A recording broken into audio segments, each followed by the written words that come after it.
No.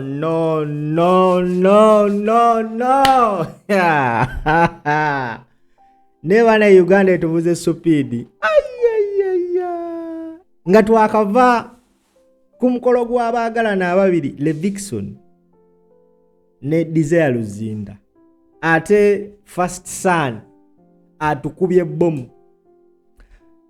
Vast range 256 gwe mukutu kwoli basebo ne banyawo. Entertainment news on the go. Latest news about your celebrity. Waneno nkusaba subscribe, nkusaba tapping a notification bell. Tugende mu story y'olwaleero. Yesterday, entertainment over social media was buzzing all over. And one of the most trending pictures yesterday was that picture. Oluvanyuma lwa mutabani wa Robert Kyagulanyi Ssentamu, Bobi Wine, First Son, Kampala Solomon, okuvaayo n'ateeka ekifaananyi after proposing to his girlfriend. Ekifaananyi ekyo yakitaddeko caption ng'agamba, "My eyes see only you, my love. Let's take on this world together." Nakulabidde ba haters.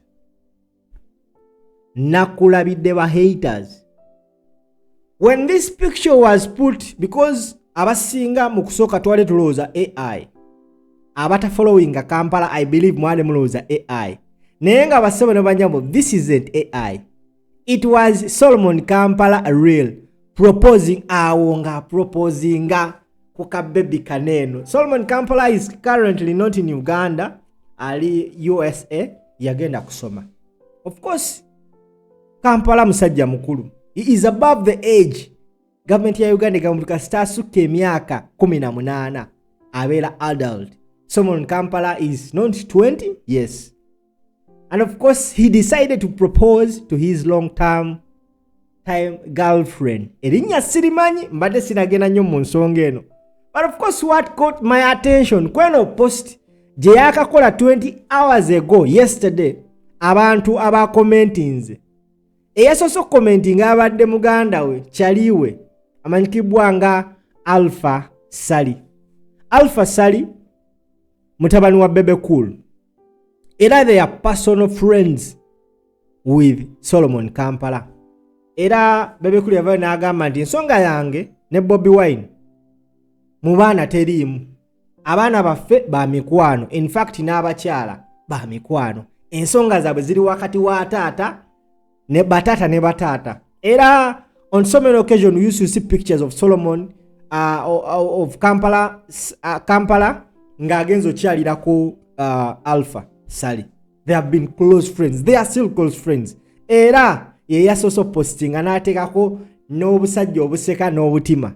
Another person commenting that was one of the greatest, or one of the most trending artists right now, Joshua Baraka. Yagambye Kongs bro. Yeah. Are we yet to see another celebrity wedding? Because we twogera ku celebrity weddings in Uganda. Ekyakutte ekifo ekisooka ye ya tata wa Kampala. Tewali yagimenyeewo. Eyo na buli kati egenda kwogerwako mba celebrities abali bakoze embaga. Eyo egenda kwogerwako, yamenya n'ebizimbe. Solomon Kampala aina Kyeyakoze, abavubuka kye mulina otandika okumanya. Once you fall in love with someone's daughter, tomuzanyirako. Be serious. I believe abaami Kyagulanyi ne mukyala we Barbie, president ne first lady, they have tried to groom these kids mu mbeera ey'abantu ab'obuvunaanyizibwa. Abasinga mbalaba mutandise okwataakinga omwana ono nga mwagala oleeta biifu yammwe ey'ebyobufuzi ku taata nti akuzizza bubi omwana, eno tuli mu struggle, eno omwana ali mu proposing. Yes, Solomon Kampala kati musajja mukulu yeesalirawo. Taata we ne maama we bamukuzizza, bamusomesezza, bamutendese, akuze, bamuyigiriza empisa. How to treat a woman right. How to treat a woman right. And that is what the man is doing exactly. Once you love someone, nga mu butuufu muli myaka egyo emituufu, tekiinaamu sitaani okuproposinga kyekino omwana kyeyakoze Solomon oproposinga. This kid has grown up seeing the dad showing real love to the mother. Siye Solomon yakuza labata because ye Barbie ne Bobi omukwano gubadde gubasaza mu kabu kuva ddanga b'ekintu ky'omukwano bakikwata abamu nga bakifunamu n'ennugu. So this man has grown up seeing a father treating a woman right, and I believe this man has to do so. Ebifaananyi bya banji batandise bitambuza naye nga tebyaliikinze nga abasinga bwe bakitambuza.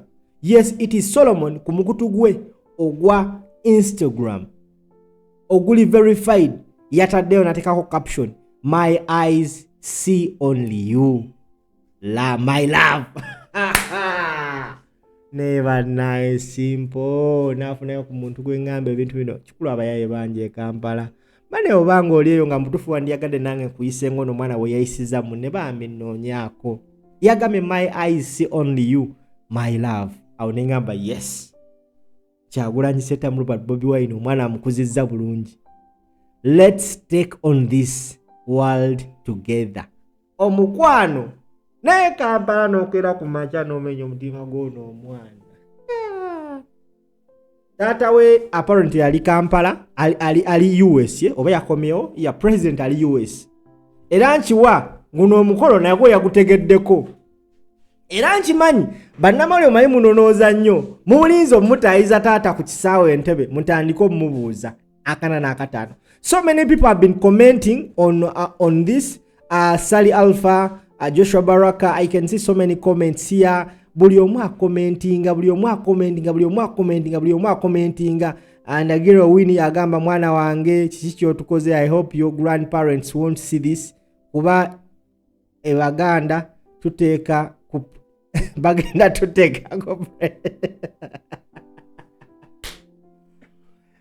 Now, abasinga batandise otekawo embeera lwaki yawasizza abazungu lwaki bannaye abaganda abafirika temumanyi mukwano ate bannaye omukwano tekuliiko kala. Once you love someone it doesn't matter where you come from, omukwano guba mukwano. Osobola n'okugwa mu mukwano n'omuntu gw'otamanyi. Nze nsiba nkigamba abantu, love is love, and of course let's embrace, let's pray, let's tuteke omukwano gw'abaana baneeno mu ssaala za Katonda abeere nga kitegera ebifaananyi mutuufu akaweta keeko ya proposinze omwana n'abalaga n'akaweta bannaye mukalaba.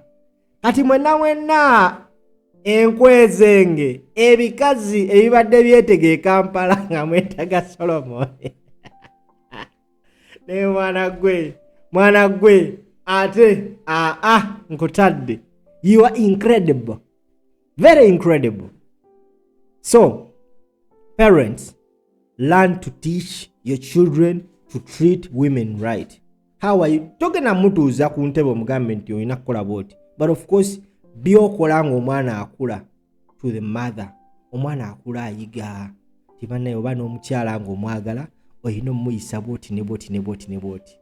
Kong Solomon, nze from us, verse Strange 256, the entire team and the crew, we wish you all the best in your new journey with this beautiful soul. Because if I bibadde bitambula all along, nga abantu nga tulowooza oba just byakulimba ne munna mwana avuddeyo naye okozeemu ensobi Solomoni. Kale tebyandivuddeyo ku Lwakunange lwaleero mbaga ya Levikson ne Desire katukyabogeddeko abo.